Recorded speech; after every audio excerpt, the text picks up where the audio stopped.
or the size of his manhood. If that is something the state wants to battle with us in public, well, being the ruler will show him how overblown this size issue is. Sounds like there's a little bit of an echo maybe or something that I'm hearing.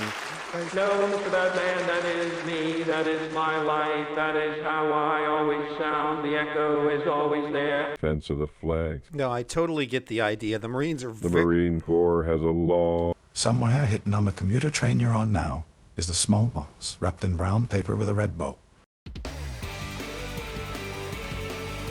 You're listening to the Junior Birdman Podcast. Hello, folks. Welcome to the show. We start out with a live report from our reporter on the scene, Claire Lealai. Claire, another crazy story out there on Main Street, huh? Hello, Birdman. Yes, it is. And after we looked into this story a little further, we wondered if this is something that a lot of people encounter from time to time. Nancy For Yourself was cooking home dinner for her family Tuesday night when a strange phone call she was not expecting turned her life upside down. I heard the phone ring and thought maybe it's just a friend or someone I know. I answered and said hello, but no one answered back. Nancy was a little surprised at first, but waited a couple more seconds before she replied again. So I didn't hear anything and said hello again, and then I heard a click and my face just went white. The click was the caller on the other end, disconnecting the call and leaving Nancy in the dark about who was calling her. I looked at the caller ID and it said unknown, and I think I was about to faint. Nancy had no idea who the caller was, why they were calling, why they showed up as unknown on her caller ID, and why they hung up the call without even saying a single word. I still have nightmares. My husband wakes me up when he sees me or feels me shaking the bed and wakes him up. We asked local officials about this, and they say that despite the horrific nature of this, there's literally no way they can track down the perpetrators. As for Nancy, she says she's taking it day by day, and she hopes that no one else ever has to go through something like this. Back to you, Birdman. Thanks, Claire. I hope so, too. We'll be right back, folks. I was having trouble dealing with the news. I mean, things are terrible. The economy's awful, everything's so expensive, and we're on the brink of nuclear war, and no one in the news is even talking about any of that. It's called truth detection paralysis, and it affects over half the population of the United States. I just wanted to stop believing the truth and start believing what Rachel Maddow was saying every day on TV. I didn't know what to do or where to turn, so I asked a specialist about Denitol. Denitol works differently than earmuffs, blinders, watching The View, or other traditional methods of ignoring reality. With Denitol, there's no having to wear uncomfortable hardware. No more hours and hours of deprogramming with Lawrence O'Donnell. Man, that Joe Biden's a sweet talker. I bet he really was the top of his class in law school. With just one dose, reality washes away and the truth becomes a lie. Since I started using Denitol, I can watch MSNBC and never have to think for myself for even a second or question anything being said. It's all just sounds so true and honest now. Life is just great. Ask your specialist about Denitol today and start seeing the world the way those in power intend you to see it. Hello, folks. Welcome back. Gino Mordamese joins us now. He's a business owner in the area, owns 3 statewide family recreation center businesses, the main store right here off of Main Street over by Jimmy's Meal Repair. There was an incident he describes as an accident and where a young child was apparently traumatized. Not only was Gino arrested in his own establishment, he's being sued by the parents of the child. They released a statement here which says Mr. Mordecai is exposing himself to young children in a vulnerable environment. Sure, it's been a troubling time for him, for his family, for many associates. He joins us here today along with his lawyer spokesperson and some associates. Gino, welcome to the podcast. Thank you. Can you kind of walk through what happened in this case for us?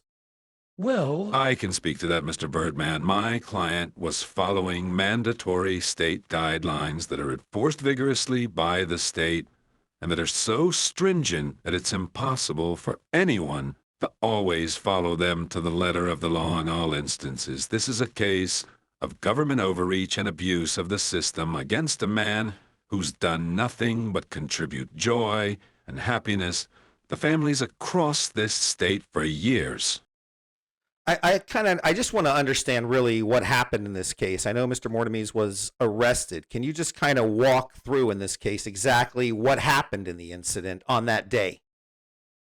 Sure, well, I was... Please, as your lawyer, let me speak to that. As I mentioned, Mr. Birdman, my client was following protocol enforced by the state, and it was that focus, that commitment to excellence, that led to the incident that we're discussing now. That's all. So I understand, and from what I gather, he walked out of the bathroom, and apparently his unit was hanging out. Some kids saw it.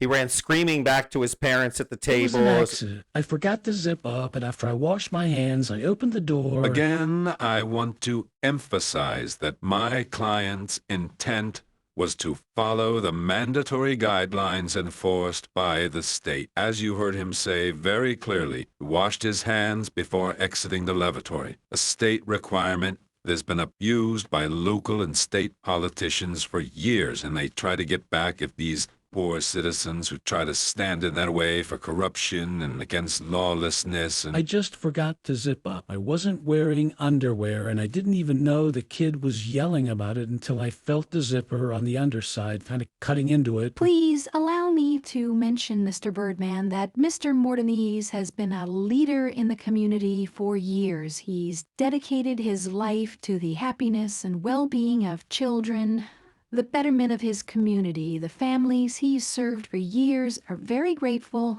They have a place of wholesome fun and enjoyment they can bring their families to, and will continue to do so for years to come, regardless of what kind of slander is used against him.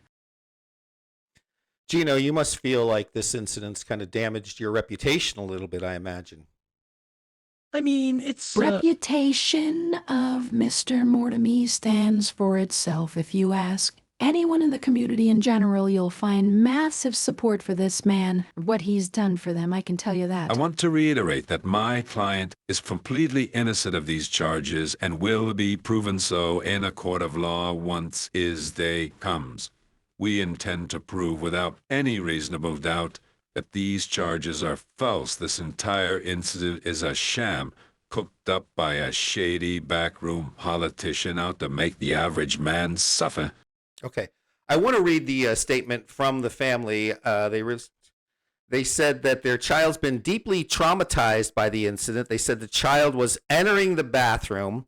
The door swung open. They said the child was hit in the face with his manhood, almost blinding him, and what they describe as Mr. Mordamese's oversized manhood. This is the released statement. Well, it's not a contest. If I may, Mr. Birdman, I believe I can personally attest to these charges and verify without question that they are blatantly false. Well, how so, ma'am?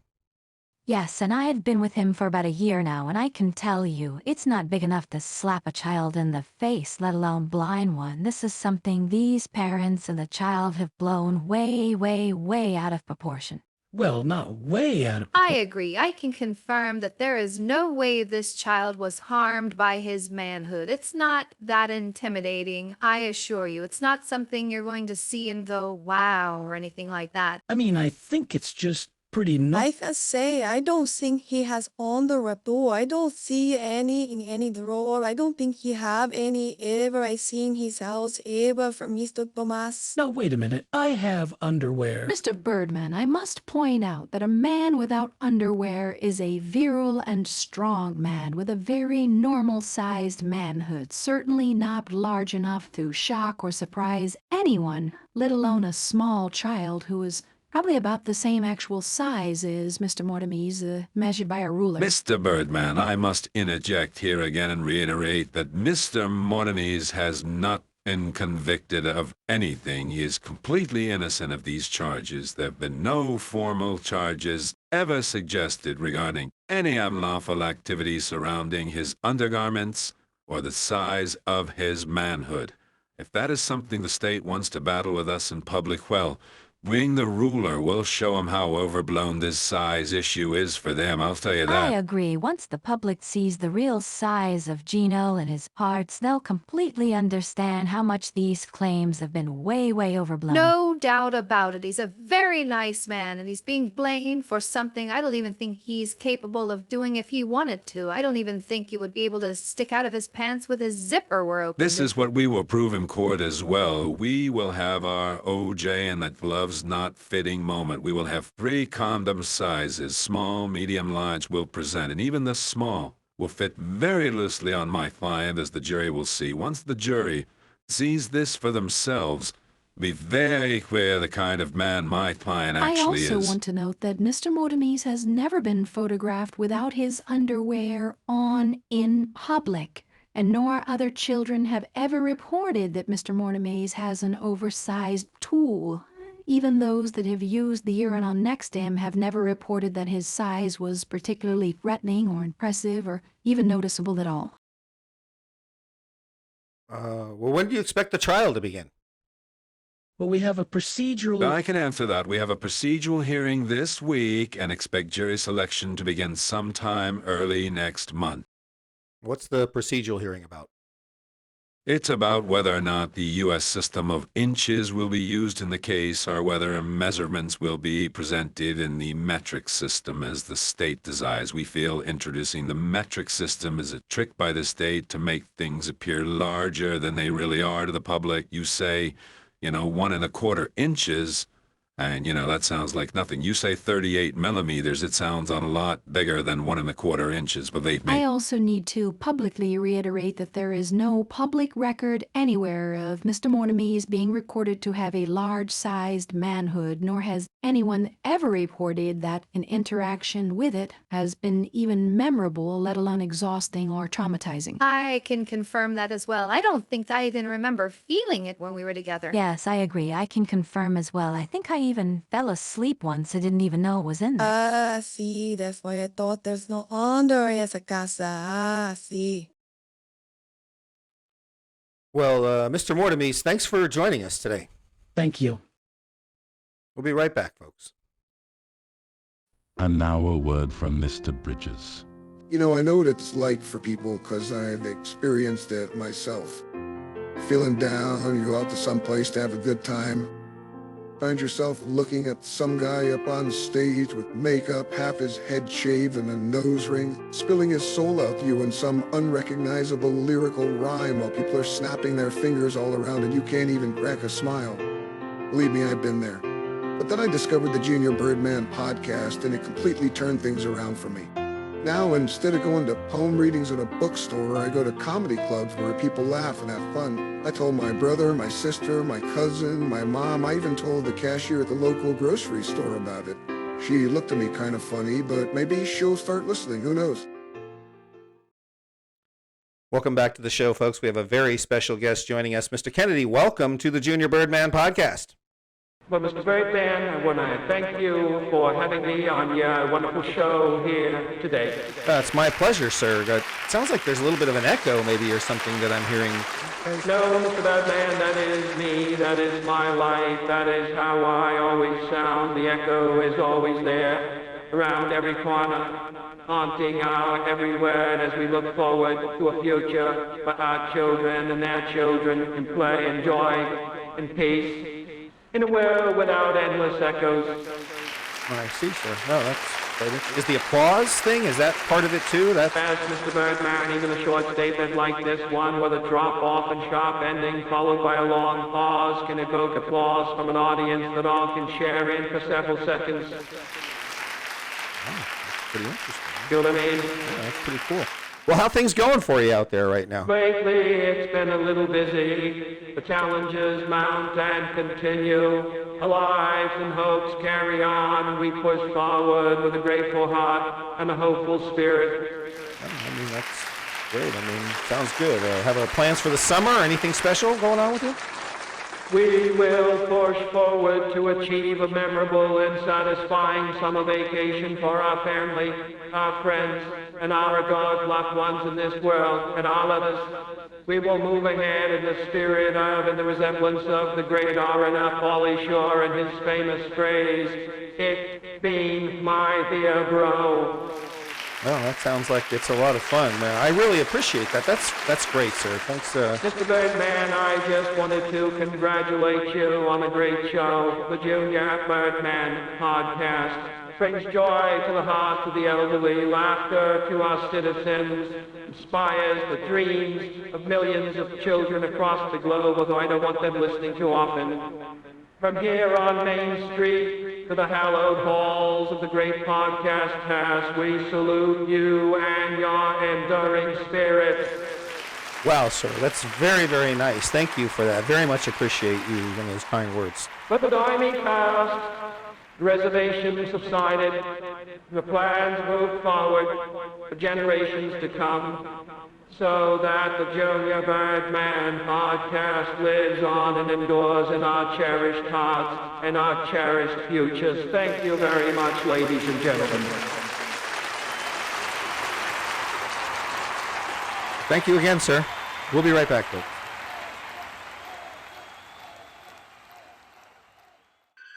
And now a word from Mr. Duke Coveney. Well, we all have our own taste in comedy, right? For the longest time, I used to think Seinfeld was just wrong, and I would frustrated trying to explain that to anybody. But then I discovered the Junior Birdman podcast, and my whole perspective just completely changed. Now I find myself laughing at funny things. I don't yell at the sitcom characters on TV anymore for the stupid things they do. Trust me, this podcast will transform your experience just like me. Give it a shot.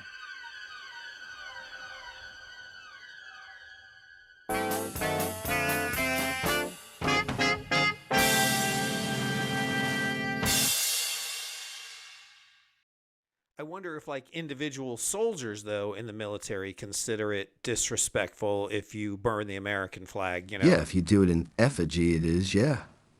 Well, what other way would you be burning? I mean, if you're in the middle of the woods freezing your ass off and burning an American flag is going to keep you warm and alive, I think it's okay. Yeah, I mean, if you're going to be dead because you won't, then you should definitely burn it.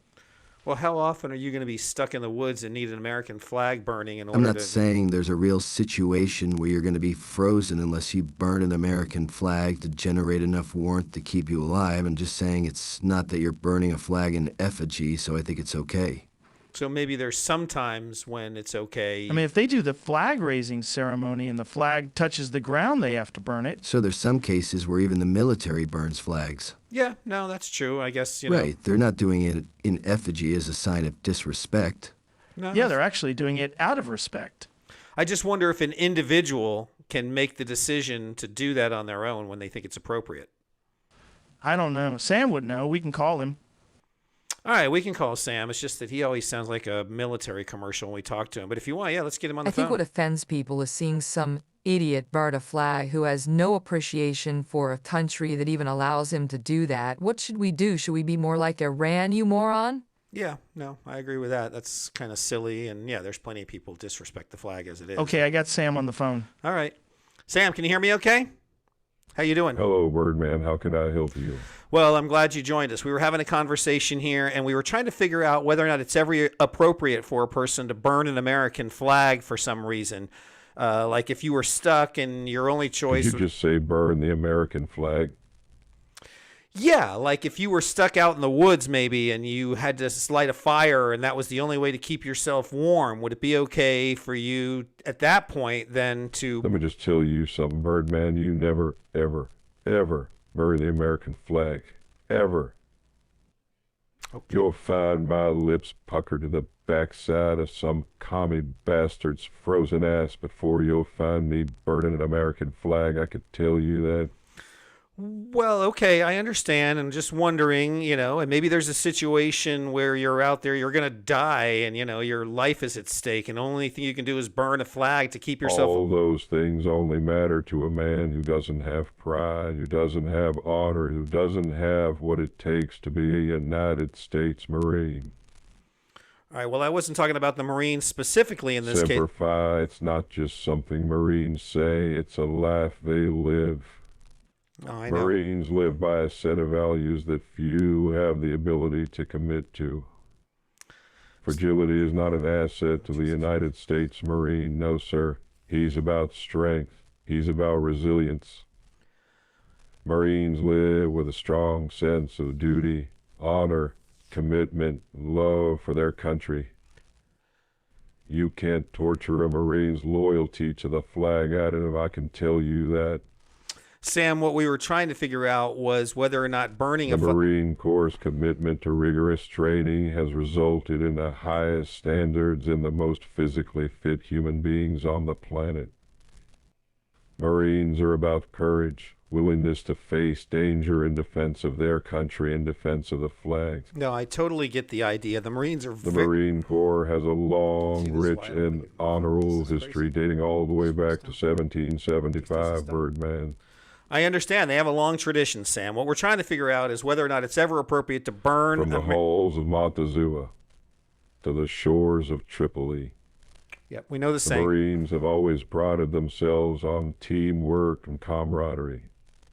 Marines are about discipline and self-control, once he gets going, upholding the core values doesn't of know how to stop. honor, courage, and commitment. Nothing gets between a Marine, his rifle, and the flag. Well, that's... You, the proud, the Marines. Yeah, we know it. We know the slogans. From the halls of Montezuma. Yeah, you already mentioned that one. All right, well, you get the idea. Marines are badasses. You better not mess with them. We weren't going to mess with them. We were talking about burning a flag and whether or not you And like I told you before, you'll see my frozen lips all perked and puckered up and stuck to the backside of some frozen Tommy Pinko's ass before you'll ever see me burn an American flag to keep warm, you son of a bitch. Okay, Sam, you need to call me a son of a bitch. Let's just calm down here. We're just having a conversation. Okay, I'm sorry. I'm not in a great mood. I had the view on today while I was drinking my coffee. It's got me a little riled up, okay? All right. Now I understand. That'll do that to anybody. That show will drive you nuts. If I ever have to hear another word from that Comet Pinko Whoopi Goldberg, I swear I'm Okay, Sam. No, that's all right. Just calm down. Calm down. Take a deep breath. We appreciate it. Appreciate you joining us today, though. Sure, Birdman. I'm glad I was able to help. Have a great day.